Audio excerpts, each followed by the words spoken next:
ये मंडी 3-4 दिन से बंद है। गर्मी में किसान 5-5 दिन से यहाँ पड़े हुए हैं। तो यहाँ हालात इतने खराब है, आप तो ध्यान ही नहीं दे रहे कुछ भी। क्या कर रहा है प्रशासन?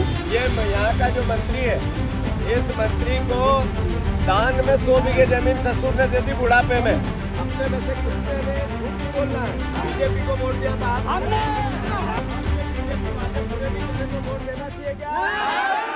मध्य प्रदेश में सागर कृषि मंडी की व्यवस्थाओं की पोल उस समय खुल गई जब पीसीसी चीफ जीतू पटवारी वहां पहुंचे। मंडी पिछले 4 दिनों से बंद है। व्यवस्था के नाम पर कुछ नहीं है। किसान कड़ी धूप में परेशान हो रहे हैं। पीने का पानी तक नहीं है। जब जीतू पटवारी वहां से गुजरे तो किसान उन्हें मंडी ले गए। किसानों की परेशानी देखकर जीतू पटवारी ने सीधे सागर कलेक्टर संदीप जीआर को फोन लगाया और जमकर क्लास ले डाली। 4 दिन से बंद है। आप कलेक्टर हैं, आपको इतना तो सूद लेना चाहिए कि किसान इस गर्मी में पड़ा, इसके भी बेचारे गरीब ये मैं निकला यहाँ तो किसानों ने रोका मुझे।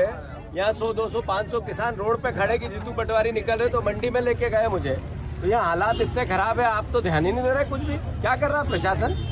अभी आप खुद आओ, देखो, टीम भेजो और ये मंडी चालू कराओ। मध्य प्रदेश कांग्रेस अध्यक्ष जीतू पटवारी ने प्रदेश में 20 दिन पहले गेहूं खरीदी शुरू नहीं होने पर सरकार को घेरा था। मूंग है और जो दलहन है, चना है, इसकी सरकारी खरीदी की केंद्र की स्थिति बनी क्या? केंद्र बने? अरे बने तो बताओ, बने क्या? अच्छा ये बताओ, शिवराज सिंह जी ने चुनाव के पहले क्या क्या कहा था कि हम कृषि कैबिनेट बनाएंगे, बोला था। उन्होंने कहा कृषि का अलग से बजट लाएंगे, बोला था। 3100 के धान के दाम देंगे, बोला था। 2700 के गेहूं के दाम देंगे, बोला था। इन्होंने 6000 से नीचे सोयाबीन नहीं बिकने दूंगा, बोला था। ये बोला था। दाना दाना खरीदेंगे, बोला था। मिट्टी भी खरीद लेंगे, ये बोला था। आज तक खरीदी चालू गेहूं की नहीं की। मैंने कल विदिशा की मंडी में गया था कल, तो उन्होंने आज से कुछ जगह चालू की, कल से 10 तारीख को करेंगे। 20 दिन 25 दिन पहले गेहूं की खरीदी होना चालू होनी थी। कहीं की बाहर दाने नहीं है तो बाहर दाने कोई पाकिस्तान की सरकार लाके देगी, इन्हीं को करना पड़ेगा ना बाहर दाने की व्यवस्था। जीतू पटवारी यही नहीं रुके। उन्होंने मंत्री गोविंद सिंह राजपूत को करोड़ों की जमीन दान में मिलने वाले मामले पर भी तंज कसा।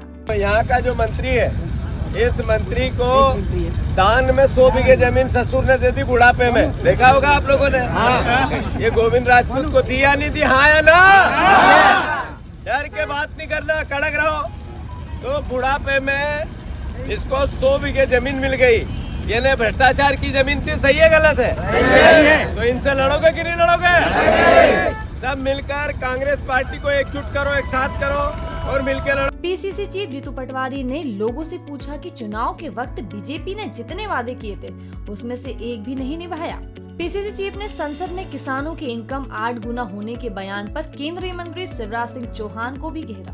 आदरणीय शिवराज सिंह चौहान, देश के कृषि मंत्री मोदी जी, सब ने किसानों से अलग अलग बातें की, वादे किए, डबल इनकम की बात की।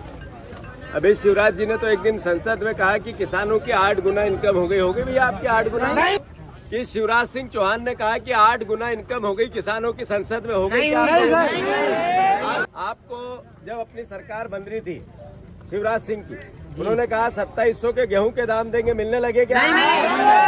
आपको कहा था 3100 के धान के दाम देंगे, मिलने लगे? सोयाबीन का कहा था 6000 से ऊपर मिलने लगे? कहा था मिट्टी खरीद लूंगा, खरीदी मिट्टी? दाना दाना खरीदने का बोला था, खरीदा? अब ये किसान शोषण। सागर कृषि मंडी में किसानों के लिए फिलहाल कोई व्यवस्था नहीं है, जबकि 15 अप्रैल से यहाँ एमएसपी पर गेहूं खरीदी होनी है। अब विपक्ष के सवाल उठाने पर प्रशासन व्यवस्थाओं को कितना दुरुस्त करता है, ये तो वक्त ही बताएगा।